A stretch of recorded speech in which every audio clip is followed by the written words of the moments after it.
Stranger Things trailer that just dropped. Is that's Teaser. okay? That constitutes a great show. I don't know. Stranger Things. That's going to People make seem us to like great. it.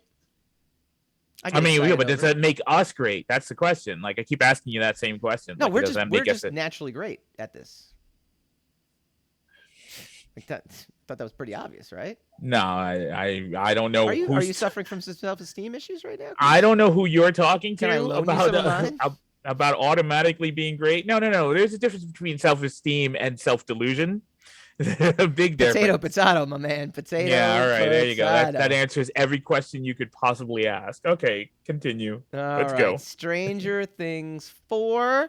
We got a brand new trailer of the hit series. The trailer gives fans the biggest glimpse at some of the most exciting footage. I don't know if it's that exciting. From the highly anticipated fourth season, with an emphasis on the series' breakout character, 11. Is it called a trailer or is it called a teaser? The article I saw called it a trailer. I think it's a trailer. I think it's a full-on trailer. I do. So it's a genuine trailer. It's not a genuine teaser. Trailer, yeah. So we had like 2 teasers and now it's a trailer. Now we got a full trailer. I think I would call this a trailer. Yeah. I mean, we can. No, I mean, yeah, but I'd like to know whether is it a trailer or is it like a publicly considered a trailer, or let's go to the Google. It looks like it's a trailer. It looks like the YouTube machine is calling it a trailer. All right, see, there we go. It's officially all right. So it's not a teaser. So we had, like I said, 2 teasers and a trailer. Yes, that's what we had. Yep. All right. And when we last saw 11, what a misuse of allocations right there. She was taken in by the Byers family, and they moved away from Hawkins, Indiana, to California in the hopes to escape the chaos. Which, by the way, I agree with 100%. Like, I mean, if S keeps blowing up, underneath your house, it's time to move. It's like if your house is haunted, I would move. But she moved with the Byers. Then why was she writing Mike in the trailer? Mike. But I mean, she moved with them, didn't she? No, with the Byers. That's with. That's right. Yeah. I'm forgetting that Mike is not. Right. See, that's how long it's been since the darn show has aired. I forgot Mike is not Winona Ryder's son. I get you now. I sense a no sign of Winona Ryder nor Will.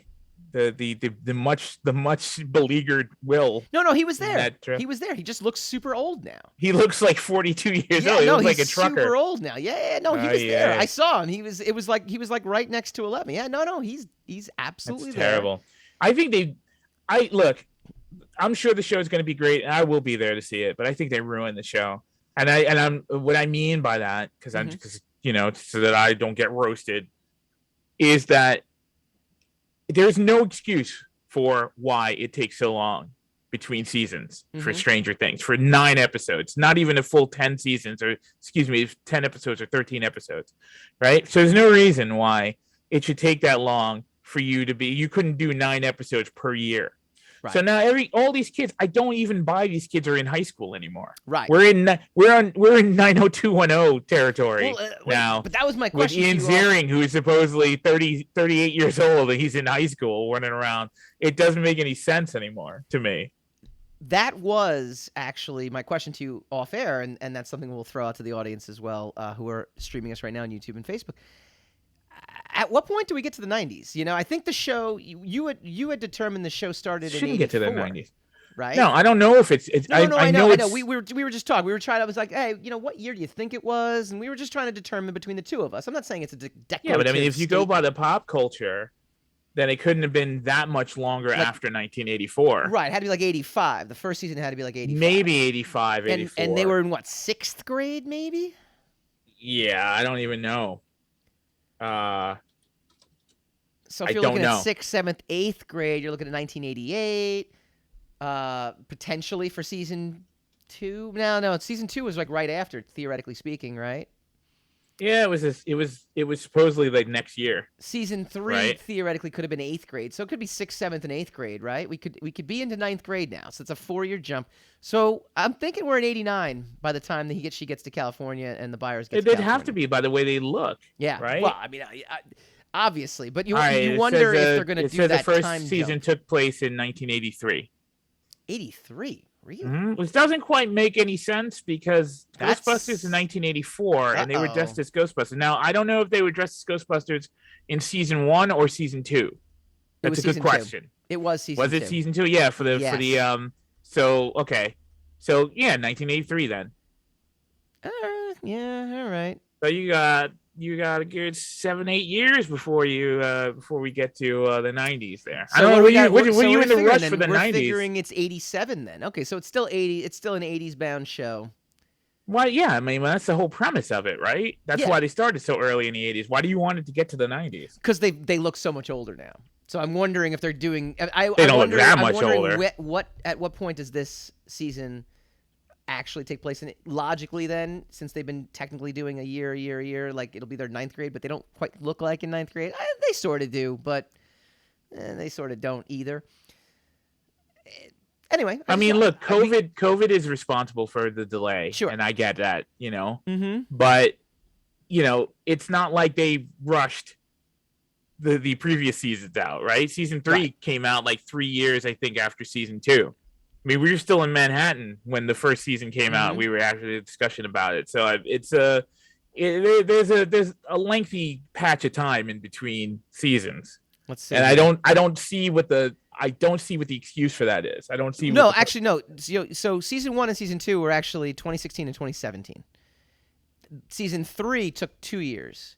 There you go. That's what I said. And now I thought you said between season 1 and 2, but sorry. No, I said I don't. I said I know there was at least 2 years between season 3. Okay, sorry. I thought I heard 2. And then now this will be this will be 3 years, but you would think it's got to be COVID related, right? I don't know.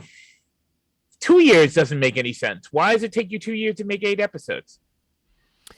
I like the fact that season 3 was a huge turnaround from season 2. I wasn't as happy with season 2, so maybe the time off actually helped them.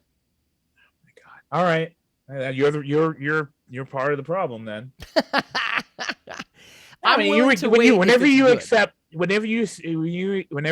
less, a longer time taken to give you less, then you're justifying it. So there you go. That's you.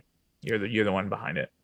It's fine. I am it's fine. As long as it's good, I'm willing to wait. If I wait, that's not necessarily true. I've had several arguments with you about like how long it takes X, blah blah blah. We just had that conversation about Dune and about how long it's going to take for the next season, for the next movie of Dune to come out, and then you're not even going to be interested because it's 2 years from now. It's exact same time of wait between Stranger Things and between seasons. So obviously, that's not true.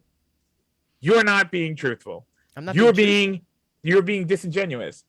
I'm being disingenuous. You're being disingenuous. If it takes, you're saying, what is that? Was that Latin term? Sat si, sat bene, right? If it's done quickly enough, if it's done well, right? That's supposedly your attitude.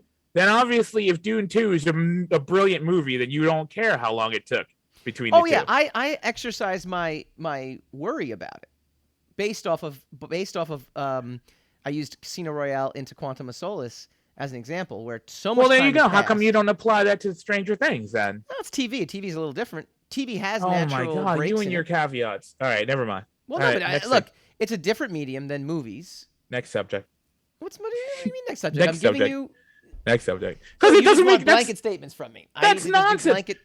That's nonsense. Like you don't stand by the conviction. Like you make a statement before. You made a statement a week ago. I remembered the statement. I'm talking to you. I apply that, and now you're just giving a loophole. Yeah. Well, obviously I was, I was drinking, Blue Moon that night. Whenever I drink Blue Moon, I have a completely different perspective on things than when I don't drink Blue Moon. So you should have factored that in. How did you know about I know everything. I know everything. That's my Blue Moon disease. Yeah. You need to get cured for that disease. For it. Don't worry. Oh man, that's not cool. I apologize for that then. Obviously, if you're getting help for that, then it's insensitive of me to mention it. Anyway, I don't care what you can say. be in 12-step programs for a lot of different things. I'm just saying you can. Anyway, my humor with you. It's hilarious. That's that unmitigated confidence that I have.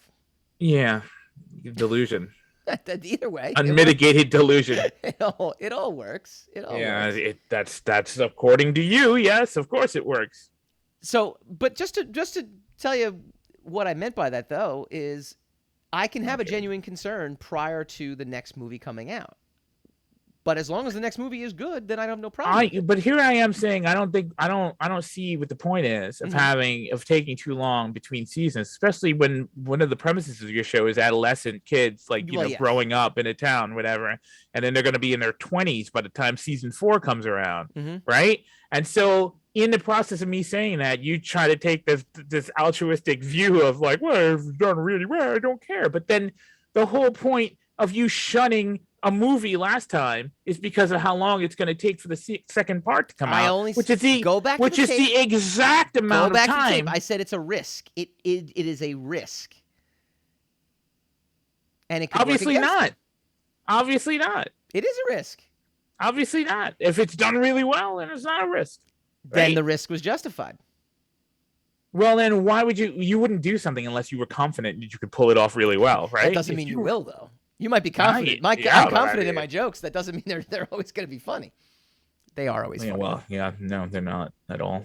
See, you're right to be you're right to be concerned about the quality of your humor. But anyway, so fine. One thing about this trailer, though, too, before we go to break, we're not talking about that anymore.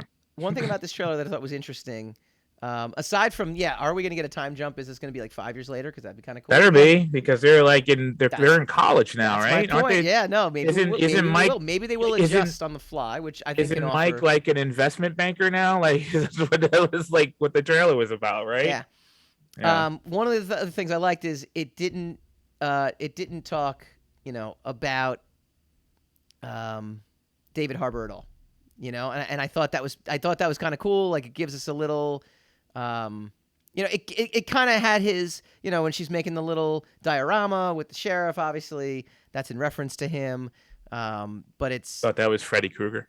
I thought it looked like Freddy Krueger. I thought it was a sheriff, though. You thought it was Nightmare on Elm Street? It was probably the sheriff, but I thought it looked like Freddy Krueger. Here's the funny part. A lot of times, talking about confidence, I feel like I'm sitting there going like, man, I totally missed something completely. And then I find out I didn't. Maybe this is one of those instances where I'm like, no, I think I got this one right. As long as every moment of the show is you self-aggrandizing, I think it's fine. I think we're doing what we're supposed to be doing. As long as we're in greens.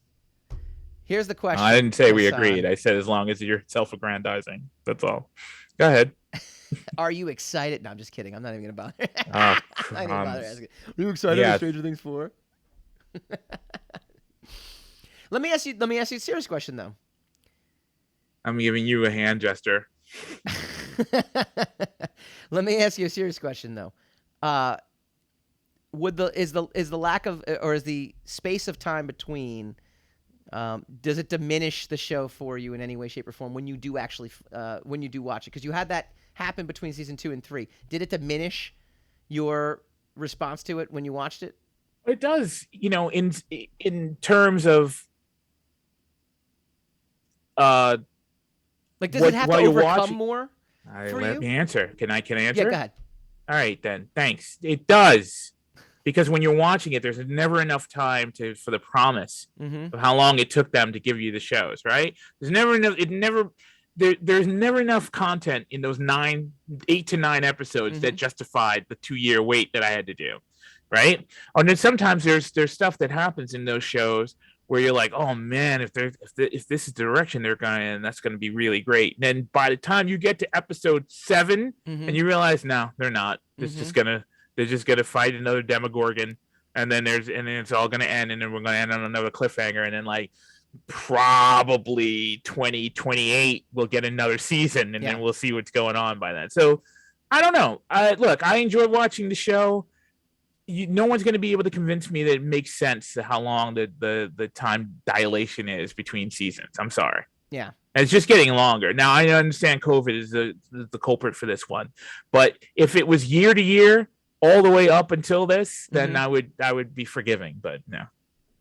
That was tonight's Rogue Rage, Stranger Things 4, brought to you by somebody. Pretty soon. We're getting a sponsor for you, Hassan.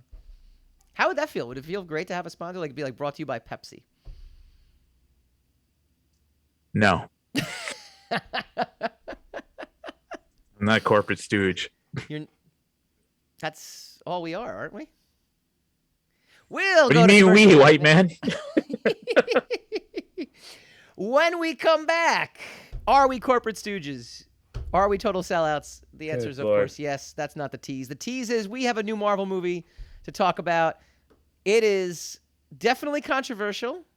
It is definitely doing things that are a little bit differently, but the question always remains, is it any good? When we come back, we talk Marvel's Eternals. But first, go to roguematter.com. We have a brand new giveaway supporting Rogue artists. If you're a sneaker aficionado, you're going to love this one. One lucky winner will win a custom pair of artistic sneakers designed by Rogue artist Elijah Rutland over at FitMySole, FITMYSOLE on Instagram. Check out his profile. You'll see his amazing artwork. It's pretty cool. I mean, it's definitely really awesome. He does a lot of really cool custom sneakers. The one we're showing is this Thor one that's pretty cool. I'm not a sneakerhead myself, but definitely for folks that are and folks who are fans of all the stuff that we do, I think it makes total sense to go over to roguematter.com, fill out the giveaway form on the front page, and also be sure to support Elijah by following him on social media at FitMySole. Rogue Matter is all about finding and supporting rogue artists. Elijah is a true rogue. Hi guys, Mike Dolce here from the Rogue Wave podcast. If you like this video, please feel free to like, share, subscribe, all that fun stuff. It really helps us out. Leave a comment, let us know what you'd like to see in future episodes, and tune in every Wednesday night, 8 p.m. Eastern, for a brand new episode of the Rogue Wave podcast.